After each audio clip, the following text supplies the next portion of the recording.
करायचा म्हणजे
मी दाभड येथील रहिवासी आहे। माझी आजी पार्वतीबाई प्रतापराव सूर्यवंशी यांच्यावर 28 तारखेला झालेल्या अत्याचाराबद्दल आम्ही इथं अर्धापूर पोलीस ठाण्यामध्ये आम्ही एक पोलिसांनी आजपर्यंत 8 दिवस झाले माझ्या आजीच्या गुन्ह्याबद्दल त्यांनी अजून कुठलीही दखल न घेतल्याबद्दल आम्ही सर्व इथे एक त्यांना बोलण्यासाठी आणि त्यांच्या विरोधात आम्ही काय कारवाई करायची याच्या बोलण्यासाठी आम्ही इथं आलेलो आहोत।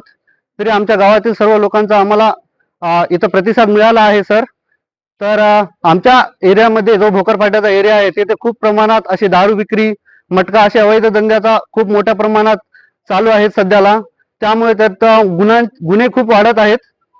त्या गुन्हे कमी करण्यासाठी आम्ही वारंवार पोलीस प्रशासनाला विनंत्या केल्या आहेत। त्यांनी आजपर्यंत कुठलाही त्याच्यावर पाऊल उचललेला नाही। त्यांनी पाऊल उचलत नाही म्हणून आम्ही खूप दिवस बसून त्यांची वाट बघली। आज उचलतील पाऊल, उद्या उचलतील, पण खूप दिवस झाले अजून त्यांनी कुठलाही पाऊल उचलला नाही। त्यात आम्ही वाट पाहून आम्ही सर्व माणसं संतापून गेलो। तो संताप आता पोलीस स्टेशनच्या बाहेर लोकांच्या रूपात दिसत आहे पोलिसांना। आमची त्यांना अशीच विनंती आहे की लवकरात लवकर त्या आरोपींना अटक करा, फाशीची शिक्षा द्या आणि माझ्या आईला न्याय मिळवून द्या अशी मी आपणा सगळ्यात विनंती करतो। आणि ज्या धाबे मालकांनी त्या आरोपीला कामाला ठेवले आहे त्यांनी कुठल्याही प्रकारचे त्यांच्याकडून डॉक्युमेंट घेतले नाहीत, त्यांचा आधार घेतलेला नाही। अशा प्रकारचे खूप प्रकारचे तिथे असेच आरोपी ते धाब्यावर कामाला ठेवत आहेत। ते आरोपी आमच्या आया बहिणींना असंच मारून गेले तर पोलीसवाले असे किती दिवस शांत बसणार आहेत? त्यांच्यावर काहीतरी कारवाई झालीच पाहिजे अशी मी सर्वांना विनंती करतो आणि पोलीस प्रशासनास सुद्धा विनंती करतो। जर असे झाले नाही तर पुढील पाऊल आम्ही काही बी उचलू शकतो अशी पोलीस प्रशासनाने खात्री ठेवावी। महिला ह्या पार्वतीबाई सूर्यवंशी ह्या शेताला जात असताना त्यांच्यावर अतिशय क्रूरपणे त्याची निगृहीण हत्या करण्यात आली आणि त्यांच्यावर एवढा मोठा दगडाने त्यांची हत्या करण्यात आली की बघलेली महिला अक्षरशः बेहोश व्हायली। तिला असं शेताला दुसऱ्या महिलेला सुद्धा स्वतःच्या शेताला जाणं असं कठीण झालेलं आहे. एक माणूस जरी सोबत असला तरी त्याला जावं असं वाटणं झालं. इतकी प्रत्येक महिला माझी आज भयभीत झालेली आहे आणि घराघरातून स्वतःहून त्या निघलेल्या आहेत. आपल्या पार्वतीबाई सूर्यवंशी यांना न्याय मिळाला पाहिजे. आणि आम्ही अर्धापूर पोलीस स्टेशनला आम्ही आलो आणि पोलीस स्टेशनच्या PI साहेबांना बोललो, तेव्हा साहेब म्हणले की आमचे 4 पथक हे रवाना झालेले आहेत, वेगवेगळ्या दिशेमध्ये आम्ही पाठवलेले आहेत, त्यांचा शोध चालूच आहे. पण यांचं एवढं करून सुद्धा यांचं मन समाधान झालेलं नाही. साहेबांनी पुन्हा एकदा कडक पाऊल उचलून ह्या आरोपीला कठोरात कठोर शासन करून त्यांना फाशीची शिक्षा झालीच पाहिजे, अशी माझ्या प्रत्येक महिलेची विनंती आहे. या घटनेला 27 तारखेला घटना झालेली आहे. 12:30च्या जवळपास झाली. पण आम्हाला 8:30च्या नंतरच आम्हाला शोध लागला आणि ह्या घटनेला 8 दिवस होऊनही गेले, अजून आरोपीचा शोध लागला नाही.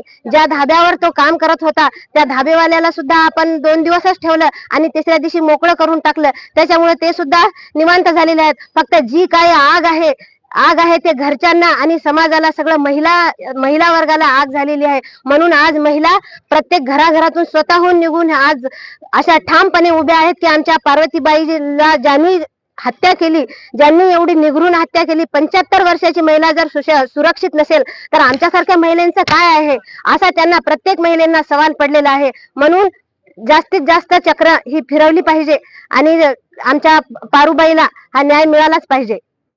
नमस्कार, मी अन्नपूर्णाबाई लक्ष्मण खंडागळे, दाभडची.